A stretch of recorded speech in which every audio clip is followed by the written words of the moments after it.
اس دنیا میں جو بھی آتا ہے اسے موت کا مزہ چکھنا ہے، اور قبر کی اندھیری کوٹلی میں ضرور جانا ہوتا ہے۔ امیر ہو یا غریب، بادشاہ ہو یا فقیر، اس نے موت کو گلے لگانا ہی ہوتا ہے۔ حضرت محمد مصطفیٰ پاک نے فرمایا، جب انسان کی روح نکلنے کا وقت ہوتا ہے تو اللہ پاک اس کی طرف 5 فرشتے بھیجتا ہے۔ پہلا فرشتہ اس کے پاس اس وقت آتا ہے جب اس کی روح حلق تک پہنچتی ہے۔ وہ فرشتہ اسے پکار کر کہتا ہے، اے انسان، تیرا طاقتور بدن کہاں گیا؟ آج یہ کتنا کمزور ہے۔ تیری تیز زبان کہاں گئی؟ آج یہ کتنی خاموش ہے۔ تیرے گھر والے عزیز و اقارب کہاں گئے؟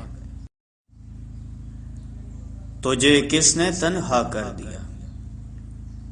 پھر جب اس کی روح قبض کر لی جاتی ہے اور کفن پہنا دیا جاتا ہے تو دوسرا فرشتہ اس کے پاس آتا ہے اور اسے پکار کر کہتا ہے، اے انسان، تو نے تنگ دستی کے خوف سے جو مال و اسباب جمع کیا تھا وہ کہاں گیا؟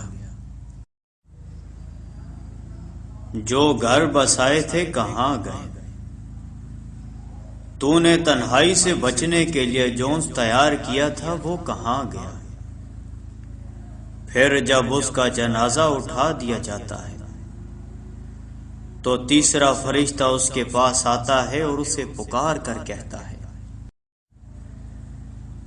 آج تو ایک ایسے لمبے سفر کی طرف رواں دواں ہے جس سے لمبا سفر تو نے آج سے پہلے کبھی طے نہیں کیا تھا۔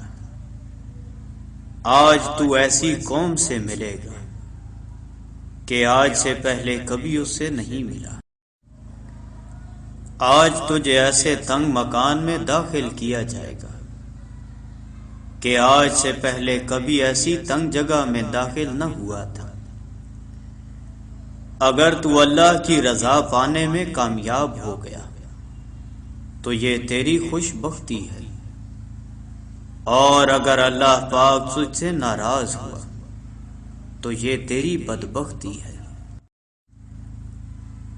پھر جب اسے قبر میں اتار دیا جاتا ہے تو چوتھا فرشتہ اس کے پاس آتا ہے اور اسے پکار کر کہتا ہے، اے انسان، کل تک تو زمین کی پیٹھ پر چلتا تھا اور آج تو اس کے اندر لیٹا ہوا ہے۔ کل تک تو اس کی پیٹھ پر ہنستا تھا اور آج تو اس کے اندر رو رہا ہے۔ کل تک تو اس کی پیٹھ پر گناہ کرتا تھا اور آج تو اس کے اندر شرمندہ ہے۔ پھر جب اس کی قبر پر مٹی ڈال دی جاتی ہے اور اس کے اہل و عیال، دوست، عزیز و اقارب اسے چھوڑ کر چلے جاتے ہیں، جب 5واں فرشتہ اس کے پاس آتا ہے اور اسے پکار کر کہتا ہے، اے انسان، وہ لوگ تجھے دفن کر کے چلے گئے، اگر وہ تیرے پاس بھی ٹھہرتے تو تجھے کوئی فائدہ نہیں پہنچا سکتے تھے۔ تو نے مال جمع کیا اور اسے غیروں کے لیے چھوڑ دیا۔ آج تو یا تو جنت کے اعلیٰ باغات کی طرف پھیرا جائے گا یا بھڑکتی ہوئی آگ میں داخل کر دیا جائے گا۔ میرے پیارے بھائیوں اور دوستوں، یہ زندگی بہت مختصر ہے، اس کا کوئی بھی پتہ نہیں کب ختم ہو جائے، کس وقت اور کہاں سے موت آ جائے۔ اس دنیا میں ہمارا آنے کا مقصد ہے کہ ہم اللہ پاک کی عبادت کریں، نیک اعمال کریں، اچھے کام کریں، نہ کہ ہم اپنی زندگی کو گناہوں میں صرف کریں۔ ہمیں موت آنی ہے اور ہمیں قبر میں جانا ہے، مگر افسوس کی بات تو یہ ہے ہم اس کے لیے کوئی تیاری نہیں کر رہے۔ ہمارے پاس ساتھ لے جانے کے لیے کچھ بھی نہیں ہے، لیکن ہمارے پاس وقت ہے، تو ہمیں چاہیے کہ ہم اس دنیا میں نیکی کریں، اپنی زندگی اس راستے پر ڈال دیں جس کا ہمارے پیارے نبی پاک نے بتایا ہے۔